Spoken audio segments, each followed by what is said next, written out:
never give up my faith of meeting you. I will keep my faith until the end of my life. I will fall, but trust in you to get me back up. Everybody, you made it to pushingthroughthepain.com. It's your girl Christine. Thank you for stopping by. Please like, share, and subscribe this channel to anybody that you know it would be helpful for. My channel's not going to be for everyone, and I totally understand that. But it's definitely for people that are going through very hard traumatic times in their life, and they need help to learn to push through the pain and keep pushing, because that's what it feels like I'm doing every single solitary day. One thing I really don't like having to do is keep having to explain my pain over and over and over again. Sometimes that's really hard for some people, and I did notice for me it was really hard at the beginning. So it's important for me to tell my story, and so everyone can totally understand how come I started the webpage and how come I'm doing what I'm doing. Excuse the background noise. Video game is going off, so it's important to me to get this out. So I'm gonna just go ahead and continue on. Please excuse it. So my son ended up getting hit by a car at 17 years old in April, the beginning of this year. Worst year of my life. 2021, worst year of my life, honestly. So I was looking for resources to help me get through my pain, because my son was my oldest son, and we were close because he was mature in his age, and we would sit and talk for hours, and any endeavors that we did together.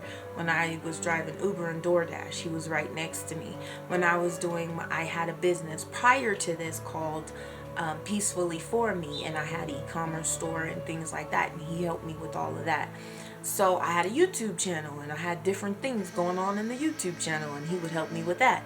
So it was very hard for me to come back in this setting without him, but I know that this is something that he really wanted me to do. Going back to my pain, my son was 17 years old when he died, but I was 16 years old when I had him. So me and Nathaniel grew up together. Nathaniel Thomas Dabney was born in March. My father and a couple of people wanted me to abort him, and I refused. Now, meantime, I was 15, 16, and I was pregnant with a baby. And this is not favorable back in 2006.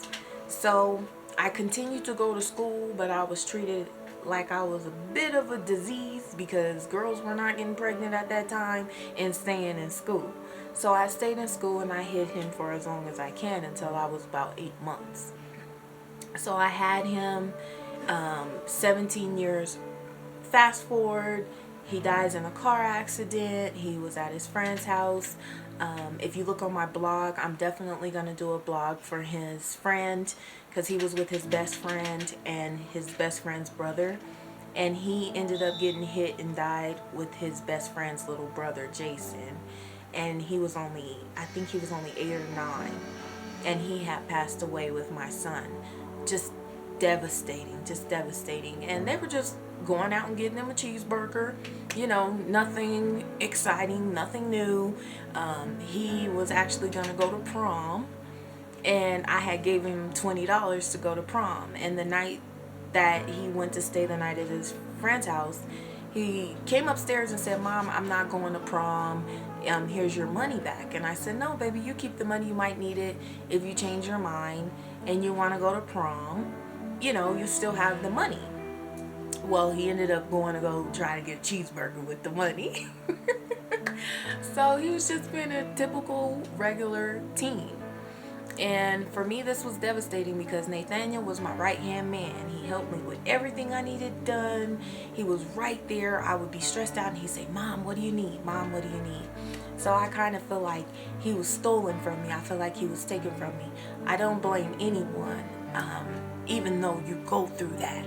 You go through that when you have such a sudden death. Like, one minute they're there, and the next minute they're not there. So the pain of having him here and gone was kind of like my father, because my father had passed away when I was 6 months pregnant with Nathaniel. And I named Nathaniel after my father. My father's Nathaniel Lee Cheney. My son's name is Nathaniel Thomas Dabney. So 6 months in, my father has a massive heart attack and he dies.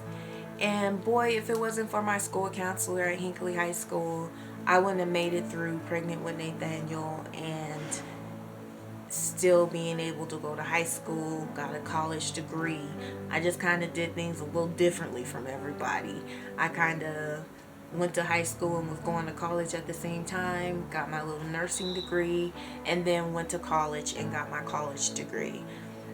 So when it comes down to my pain, it is very traumatic every single day. Sometimes it hits me and I'm okay. Sometimes it hits me and I'm a hot mess. But the blessing about all of this is that I really, really want to help people go through their pain. You do feel pain daily with the loss of someone that you were so close with. But not only with death, but divorce, a loss of a loved one, a loss of income, a loss of, so many things could be quite traumatic. And pain is pain. But sometimes it's hard for someone to understand your pain that hasn't lost a child or that hasn't lost a spouse or that has, but pain is pain. And you have to push through that pain every single day. You have to get up knowing your heart hurts. You have to get dressed knowing your heart hurts. You have to go to work knowing your heart hurts. You have to, and that was the main focus the first 2 weeks of Nathaniel's death was I just had to keep pushing. I don't know how I did it. By the grace of God, I just kept pushing. So please, please, if you know anyone that is going through any kind of pain, please refer them to my page. Remember to like, share, and subscribe. There are other videos within my YouTube video and on my blog on different ways that I deal with my grief, on different ways that I try to balance being happy and sad, on focusing on my children. And hey, my son lived his life. He lived his life and God gave him 17 years. I had 17 years with my son. And then it was over. It was done. But after them 17 years, I find myself still having to live and still having to go on. And I still have kids that need me. I still have I have a husband that needs things. And I have a job that is very demanding. And I have so many responsibilities on me. And I have to learn how to keep pushing. And that was my goal. And as I'm learning to keep pushing, I am trying to record, trying to help people through, show them some of the things that I do as far as reading my Bible, taking time with God, meditation, cleaning. Oh, cleaning is one of my biggest things. I feel like when you clean up your whole house and you get rid of all of the dirt, it's like you start afresh all over again. And I just love that feeling of having it so dirty and then just having it fresh all over again. It's like a clean slate. It's like a clean spot. But there was a time when Nathaniel died that I didn't even think that I would be in the position that I am now. And if I made it this far, I know I can move forward. So he lived his life. And now I have to continue to live mine. I have children that are looking up to me. I have a God in heaven that's smiling down on me.